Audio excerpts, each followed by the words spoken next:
Hello and welcome to Budget and Beyond, the first post series on conversations with current and former key economic policymakers and influencers. Today we are talking to Mr. Ajay Narayan Jha, who is the secretary of what is perhaps the most hated department in the government of India, which is the expenditure department in the finance ministry. Welcome to Budget and Beyond, Mr. Jha. Thank you. Mr. Jha, the one thing that worried a lot of commentators after the budget was the statement in the medium-term fiscal policy statement that the fiscal deficit will be the operational target, and there will, so therefore revenue deficit will not be tracked. That is worrying a lot of people because I know it's based on the Encasing Committee report, but just the Encasing Committee report said fiscal deficit should be the operational target. It didn't say anything about giving up the revenue deficit target. There is a worry that this will lead to unchecked revenue expenditure, really. The revenue department will, of course, be aggressive in its chasing revenue, but is this a real fear? Well, the debate about using revenue deficit on fiscal deficit together, or just to focus on fiscal deficit, this has been there in the past in the academic domain, and a lot of people have written about it, and this recent report of the committee also has given some suggestions in this regard.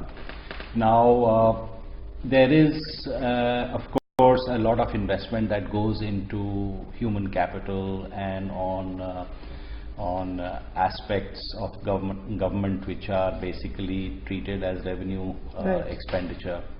A large component of central expenditure also involves transfers to states, which are taken as grants in aid, which is counted as a revenue expenditure, whereas significant portion of these expenditures also are on capital creation and capital assets. Of course, the ownership issue is involved here, whether it should be treated as capital expenditure of the government of India or the capital expenditure of the state. But on balance, the important thing is that the government should be able to check on consumptive expenditures like salaries and expansion of administrative expenses, establishment expenses. To what extent are we able to prevent leakages on the various types of subsidies which are there? And as long as we are able to keep these numbers under control, I think the fiscal deficit cap itself should suffice. I see, because for a long time when this whole non-plan distinction was there, we were constantly told that this is an artificial distinction and the real distinction is between revenue and capital. And now the fiscal policy statement itself says in a country like India there is little or no evidence to say capital expenditure should enjoy preeminence. Now that wording is quite worrying. Because really in a country like India and the state of the economy today, I mean, capital expenditure does need to be preeminent. And two, as far as the central government budget is concerned, the issues you were talking about, education, health, and the maintenance and salary expenditure and all, those are really in the realm of the states. So if the center itself gives up the revenue deficit target, then do you see, is there going to be any check at all on what is generally seen as consumption expenditure? Well, yes, there are inbuilt checks also within the way the budgets are crafted and created. There are inbuilt checks. For example, if you look at pure consumption expenditures on salary, pensions, establishment expenditures, there is a cap which is broadly at the level of 6 to 8%, is the annual increment calculated on a certain formula. And we try and keep the numbers within that. The government itself is not expanding in terms of major recruitments, except in very few sectors and few areas maybe internal security, defense, etc., where it is needed and recruitment takes place. But in general government, the number of people who are joining the government is relatively less than what it would normally be expected, and there are number of posts which are vacant or which remain unfilled because of the squeeze on the budgets. So that's one part of it. On the autonomous body side, the government is now trying to see that the autonomous bodies which had been created and which are funded out of government resources, they start raising their own internal resources. And even as far as the 7th pay commission benefits to those autonomous bodies are concerned, we have by and large laid this rule that 30% of the incremental expenditure has to be met by own internal resources of the autonomous body. So these are some sort of checks and balances which are coming in. On the other side, you have DBT, which is increasingly coming into for subsidies, as well as for transfers which go to individual beneficiaries, whether it is in Manrega or in scholarships and other different types of government programs. So DBT and the use of digital technology to transfer money to the end recipient is going to give us better results as we go along. As it is, we see savings in many sectors because of this DBT coming into play. So these are some of the checks which are built in. Then secondly, coming back to your question about whether capital expenditure is suffering because of this. Well, the structure of capital expenditure, if you see historically, a large part of it was basically transferred to states as loans, which used to take place till the 12th Finance Commission award was there. Whereas the central government's own capital expenditure was relatively much less, because it would either be in defense or in roads and national highways and few areas of public sector investment. Bulk of central expenditure, capital expenditure, is coming from extra budgetary resources, which is through public sector undertakings, which raise their own capital, their own funding through the market process. And that continues even now. If you look at the budget this year, the capital expenditure, the direct capital expenditure on central budget is around 3 lakh crores, whereas which is a 9-point increase. But if you look at the overall extra budgetary resources which are coming in through internal accruals of public sector undertakings, etc., it is substantially more. It is almost double, and if not more than that, of the budgetary support. When experts rue the fact that capital expenditure is still much less than 2% of GDP, what you're suggesting is we take the whole, we don't look at just the budget numbers. Yes, because those expenditure also derive their strength from the budget support which is there existing. National highways, if I am giving 71,000 crores for road sector, then they are also able to mobilize significantly higher resources, able to leverage it and bring that much more money. If I am giving 55,000 crores to railways, they are also able to leverage a larger amount of resources from the market based on this budgetary support that we are giving. I see. In newer areas like education, we have entered and we have provided for an agency which basically will tap funds and mobilize funds from outside the government for funding technical institutions like our IITs and IIMs and NITs, etc. Okay. So I was going to talk about DBT later, but since you brought it up, is there any plan to spread DBT to more areas, which is converting of in-kind transfers to cash? Because pensions, Narega and all that, what it does is it ensures that I am getting the amount due to me and it's not somebody else is not eating it up. But in the case of, say, food, kerosene or other kind of in-kind transfers, is there a plan to move more to cash transfers? Food, there's just those 3 pilots, nothing else has happened beyond that. Food, we are working. They are working on this this model of we have had this pilot scheme which is there. The other problem in food was on the MDR charges, because of the low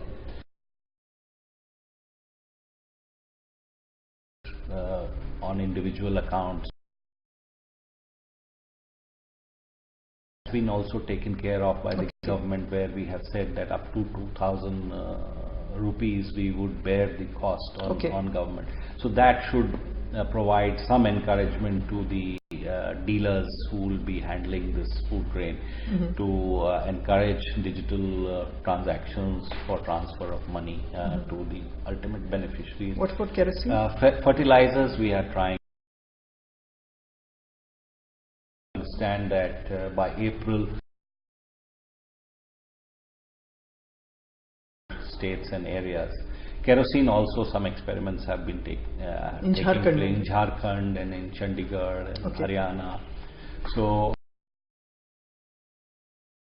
indications of success, and combined with the other intervention on LPG which the government is doing, this also hopefully as we go along should give us better results. On the revenue expenditure side, I mean, since almost close to 80% is really committed expenditure, so there's really scope to cut only on subsidies. Now, in this year's budget, the main increase is because of food, really, and it has always been the case. The growth in food subsidy has always been highest. But do the numbers for this year factor in in the case of the likely increase in crude oil prices, and also the likely increase later in the year of the MSP? Have you provided enough elbow room for these 2 increases, or can we see the subsidy bill shooting up later in the year? On the food side, I think we have adequately covered the numbers, and the jump is, if you look at it, fairly substantial. And we expect that there will not be a spillover on this amount that we have provided. Even if the MSP increases? Even if the MSP increases. Because the Rabi procurement will start in another month's time, and it will sort of peak around middle of May or so, it should get over. And then Kharif will be later in the year, and we don't expect that there will be a very significant jump on that. The petroleum side, we have provided for the number in terms of the budgetary support, which is, in our view, should be able to factor in the fluctuations. I won't say that, you see, because the prices themselves have been fluctuating quite dramatically. Even in the last month or so, if you see the numbers, it was rising and then it fell and again it rose. So there is a lot of volatility in this pricing, and we should be comfortable with the numbers that we have. In fact, we are also expanding the LPG. Not LPG, the Ujjwala thing. Okay. So the numbers are going to go up. So that factor also we are taking care of. I see. In the case of again the subsidy bill, every year you find the unpaid subsidy amount doesn't get reflected in the budget numbers. I mean, I wouldn't. Some people call it creative accounting. How much of that has been factored in this time? Are there still unpaid subsidy bills, payments to FCI and to fertilizer companies and all that? And when is this practice going to end, Mr. Jha? Because this constant rolling over of unpaid subsidies, it really ends up. Well, I mean, let's look at fertilizer, for example, which is being talked of more often than others. Now,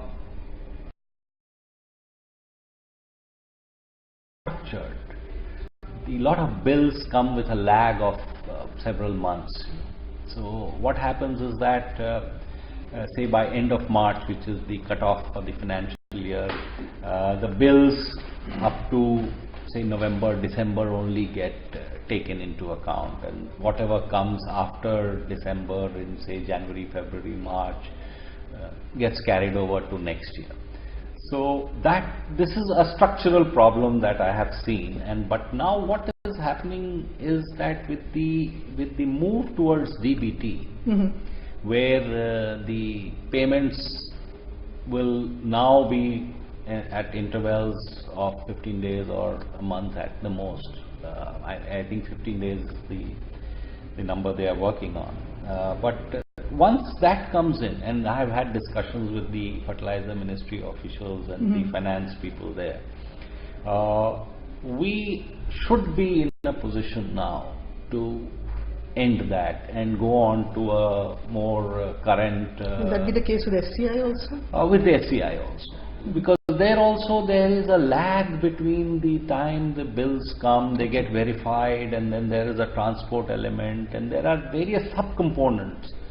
Now to add them all together and come in time becomes is a systemic challenge which we have to address. And the sooner we do it, the better it is, because this will help us to have a better budget, more predictable flow of funds out of the government kitty, as well as the fiscal numbers will have more credibility.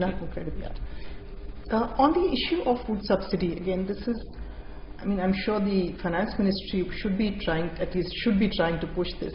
The issue prices of food grains has not been revised. It was supposed to be done last year, and then the current NFCA prices, which is 2 rupees and 3 rupees a kg, it was supposed to be reviewed last year, but it has been deferred to July 2018, that is this year.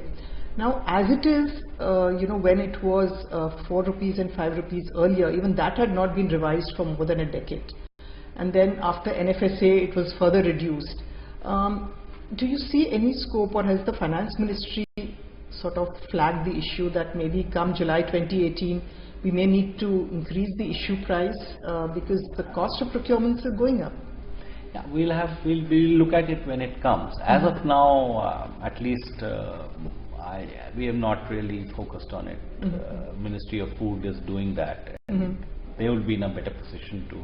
But finance ministry wouldn't be putting pressure on them. Well, we will take it as it comes. A major issue with government expenditure really is the quality of spending, and whether the money gets spent or not, how it is spent efficiently. Last year you started bringing out this outcome budget with set yearly targets. How has that helped this year? Have you had, and this year again there's another set of targets. But when you look at the two documents, it doesn't tell me, that okay, the targets last year were met this year. So did that document help you this year in probably cutting down allocations for someone who has not spent money?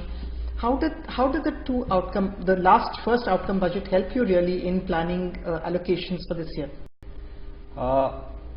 Well, I'll answer it in two parts. The first part is that in terms of the allocations, there are two things which we usually look at. The first is, of course, the amount of money you have utilized till the middle of the year.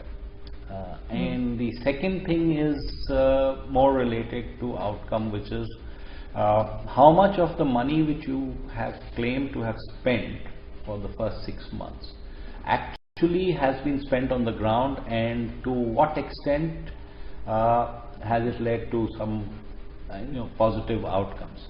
Well, I mean, you don't really get the measure of outcomes in a span of 6 months period, at least the physical targets? But physical targets are indicated in the pre-budget discussions. Then the other thing which comes out of this is the unspent balance. Suppose I have given 1,000 rupees to a department, and that 1,000 rupees only 600 is spent and 400 is yet to be spent.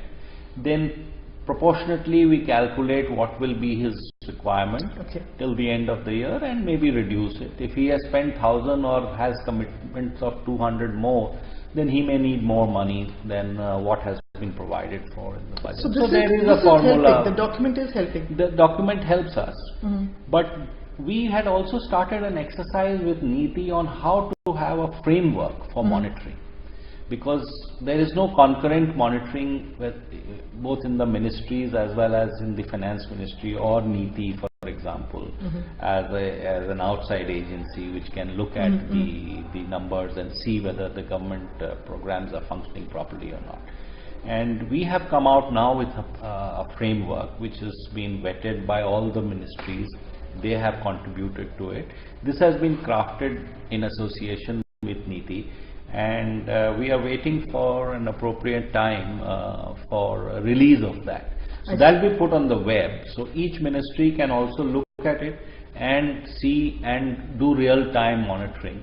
And also this will be at some point linked to fund release. Okay. So that when my money goes out of my system, then it will get reflected here, saying that against that scheme so much money has been released, so that there's better real-time check on all these outcomes, and it will help us greatly in budget making. Final question, since we're running out of time. Interest payments is another big chunk of expenditure, which is again committed. But and a lot of public finance experts have been talking about the need to retire high cost debt, bring in low cost debt, and have a debt management office set up. Now I know that is really an issue which the Economic Affairs Department will be looking at. But really, from the point of view of interest payments, is there something that the expenditure department has been flagging in terms of interest costs and how to bring down the burden?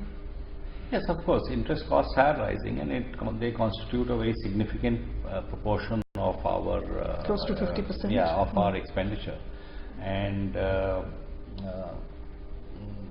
is a certain autonomy to it in the sense that they either grow or contract based on the overall. But this issue of retiring high cost debt and taking low cost. This, I suppose, the Economic Affairs is also seized of the matter, and they would be able to give you a more updated position, because they are always in consultation with Reserve Bank of India and with other people concerned with this.